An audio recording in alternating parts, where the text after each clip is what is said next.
મહત્વના સમાચાર રાજકોટથી આવી રહ્યા છે કે જ્યાં પુરાતત્વ વિભાગની ઓફિસની જપ્તી કરવામાં આવશે। સિવિલ કોર્ટે સરકારી ઓફિસની જપ્તીનો ઓર્ડર કર્યો છે। સૌરાષ્ટ્રમાં પ્રથમ વખત આ સરકારી ઓફિસની જપ્તી થશે। જમીનનું વળતર ચૂકવવામાં નિષ્ફળ રહેતા આ સરકારી ઓફિસ જે છે તેને જપ્તી કરવાનો આદેશ આપવામાં આવ્યો છે। ધોળાવીરામાં સંપાદિત જમીનનું વળતર ન ચૂકવવામાં આવ્યું ત્યારે 9 ખેડૂતોને 125 એકર જમીનનું વળતર ચૂકવવામાં નથી આવ્યું। અગાઉ હાઈકોર્ટે અધિકારીને 1 લાખનો દંડ પણ કર્યો હતો। 2023માં ભચાઉ કોર્ટે વળતર ચૂકવવા આદેશ કર્યો હતો પણ હજી સુધી વળતર ચૂકવવામાં નથી આવ્યું।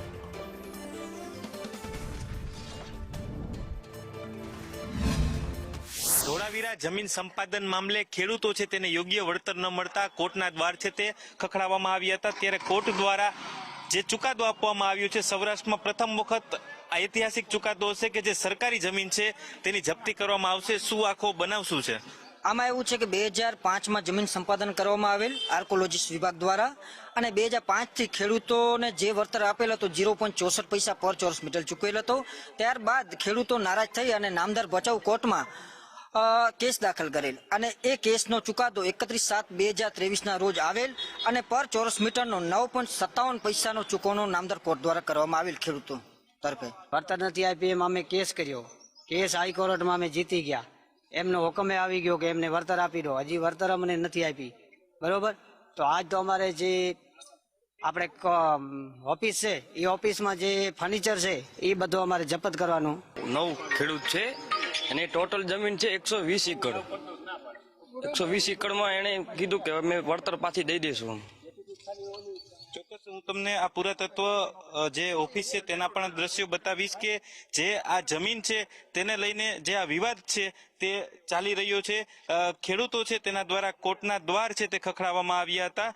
ત્યારે આ તમે સીધા જ દ્રશ્યો છે તે જોઈ શકો છો કે ટૂંક સમયમાં જ જે કોર્ટ છે તેના બેલીફ છે તે અહીં પહોંચશે અને જે આ જમીન જે સરકારી ઓફિસ છે તેમાં આવેલા જે સંસાધનો છે તેને જપ્ત કરવામાં આવશે। હું તમને સીધા જ દ્રશ્યો છે તે બતાવી રહ્યો છું કે જે કચ્છના ધોળાવીરામાં સંપાદન કરેલી 9 ખેડૂતોની 125 એકર જમીનનું વળતર ચૂકવવામાં જે આ પુરાતત્વ વિભાગ છે તે નિષ્ફળ રહ્યું હતું। 2023માં ખેડૂતોના હિતમાં જે ભચાઉ કોર્ટ છે તેના દ્વારા આદેશ આપવામાં આવ્યો હતો અને અધિકારીને 1 લાખ રૂપિયા દંડ છે તે પણ ફટકારવામાં આવ્યો હતો। 2023માં કોર્ટનો આદેશ હોવા છતાં ખેડૂતોને વળતરની ચૂકવણી ન થતા જે આ વકીલ અને જે ખેડૂતો છે તેના દ્વારા કોર્ટના દ્વાર ખખડાવવામાં આવ્યા હતા અને રાજકોટ સિવિલ કોર્ટ છે તેના દ્વારા જજમેન્ટ આપવામાં આવ્યું છે અને જે આ પુરાતત્વ વિભાગની જે આ ઓફિસ છે તેમાં આવેલા જેટલા સંસાધનો છે, ફર્નિચર છે, જે ગાડીઓ છે તે તમામ જપ્ત કરવામાં આવશે। કેમેરામેન વિપુલ બોરીચા સાથે દિવ્યેશ જોશી, સંદેશ ન્યૂઝ, રાજકોટ। જે આ ઓફિસ છે તમને જપ્તી માટેના કાગળો છે તેની બજવણી કરવા માટે આવ્યા છે। શું કહેશો, અત્યારે તમે કાગળની બજવણી કરવા માટે? હા, અમે અત્યારે કાગળની બજવણી કરવા આવ્યા છે જેથી કરીને વહેલી તકે ન્યાય મળે। सर क्या कहोगे ये पूरे जो कागज है? एक मिनट बंद करो इसको। सर आप आंसर दीजिए, क्या पूरा मैटर क्या है? सर બોલો एक मिनट सर पहले पूरा मैटर क्या है वो तो बताओ। ये लोग आप एक मिनट बंद करो ना इसको। सर क्या एक्चुअल में लोग कागज के लिए क्या है पहले तैयार हो जाओ ना, रुक जाओ। ચોક્કસ હું તમને સીધા જ દ્રશ્યો છે તે આ બતાવી રહ્યો છું કે જે ધોળાવીરાની જે જમીન સંપાદનનો જે મામલો હતો તેને લઈને વકીલો છે તે અત્યારે કોર્ટમાં ગયા હતા। હા તો સર વही बोल रहा हूँ, आप कुछ बोलिए तो। बोल रहे हैं वो तो सुनोगे। हाँ હું તમને